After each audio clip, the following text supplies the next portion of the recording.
इंसान का दिमाग एक मुनाड की तरह होता है। मुनाड एक ऐसे घर का नाम है जिसमें कोई खिड़की, कोई दरवाज़ा, कुछ भी नहीं होता। उसके अंदर क्या चल रहा होता है कुछ पता नहीं। इसी तरह इंसान के दिमाग में भी क्या चल रहा होता है किसी को कुछ मालूम नहीं होता।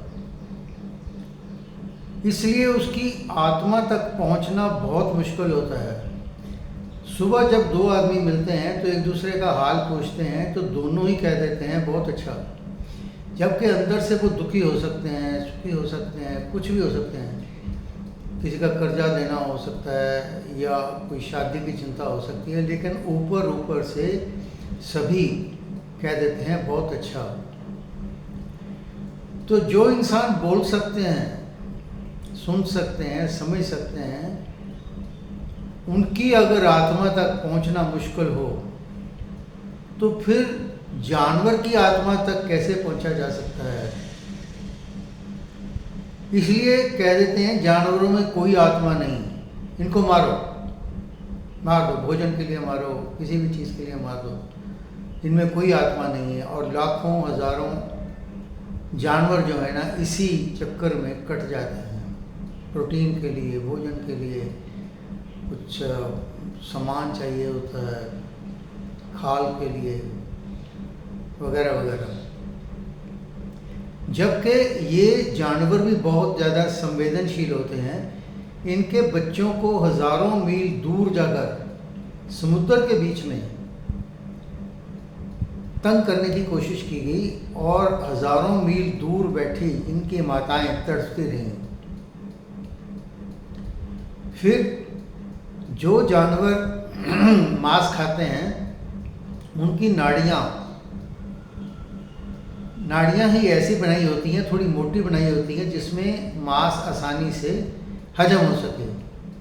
लेकिन इंसान की नाड़ियाँ ऐसी नहीं होती, इनकी नाड़ियाँ पतली होती हैं, इसमें मांस देर तक पड़ा रहता है और सड़ जाता है। फिर जब कहते हैं इनको जब काटने लगते हैं तो ये डर जाता है। डरने से इनका जो शरीर है वो जहरीला हो जाता है। ग्रंथों ने भी इसको कोई ज़्यादा स्पष्टीकरण नहीं दे पाए। उन्होंने ये कह के पीछा छुड़ा लिया कि आत्मा अमर है और ये एक तामसी भोजन है। विवेकानंद जी ने भी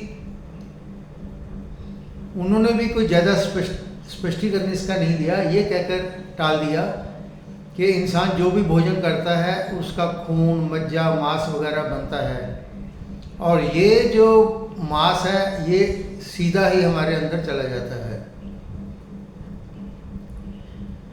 जबकि गुरु नानक देव जी ने उन्होंने कहा है कि सभी प्राणियों का खून एक है, चाहे कोई चोर हो, सिपाही हो, कोई जीव हो, जानवर हो या औलिया मतलब साधु हो, इन सभी का खून एक है।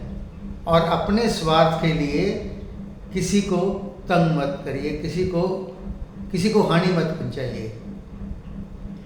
अब मुसलमानों को देख लीजिए। मुसलमानों के एक फ़कीर हुए हैं इब्राहिम, तो उनको स्वप्न आता है कि अपनी किसी प्यारी चीज़ की बलि दे दो।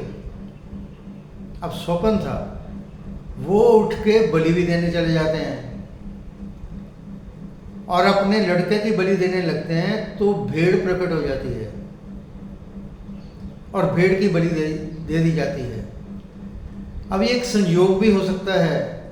सपने 50 आते हैं, हम लोगों को भी आते हैं, लेकिन ये संयोग भी हो सकता है। लेकिन इस चीज़ को सभी मुसलमानों ने एक जनरलाइज कर दिया कि ये कुर्बानी है, अपने इष्ट के लिए कुर्बानी है। भेड़ की बलि देना एक कुर्बानी है।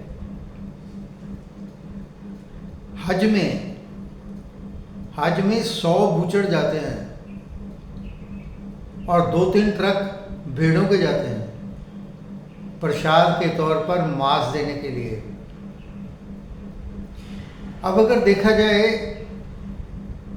अगर वो खुदा ना खास्ता अपने लड़के की बलि दे देता, तो क्या ये सभी मुसलमान ऐसे कर सकते थे कि कुर्बानी देने के लिए किसी अपने लड़के की बलि दे देते?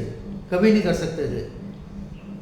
भेड़ क्योंकि प्रकट हो गई, इसलिए सभी इतने दुनिया में मुसलमान हैं, सभी जो है वो कुर्बानी, जिसको बकरीद बोलते हैं, कुर्बानी देने लग जाते हैं। तो ये अनर्थ हो सकता है, किस्म का अर्थ का अनर्थ लिया जा सकता है। कहते हैं हजारों जानवरों को मरना पड़ता है ताकि हम जिंदा रह सकें, हजारों जर्मों को भी मरना पड़ता है ताकि हम जिंदा रह सकें। हम जब सांस लेते हैं ना, तो हजारों जर्म मर जाते हैं, लेकिन फिर भी हमें थोड़ा ध्यान रखना चाहिए। कहते हैं, लेकिन फिर भी हम कहते हैं मैं ही अपनी रोज़ी पैदा करता हूँ, मैं ही सब कुछ करता हूँ। और कहते हैं मिटा के किसी की ज़िंदगी को ना गरूर कर अपनी ज़िंदगी पर, तेरी ज़िंदगी उन दुआओं का नतीजा है जो बर्बाद हुए हैं तेरे नाम पर। Thank you.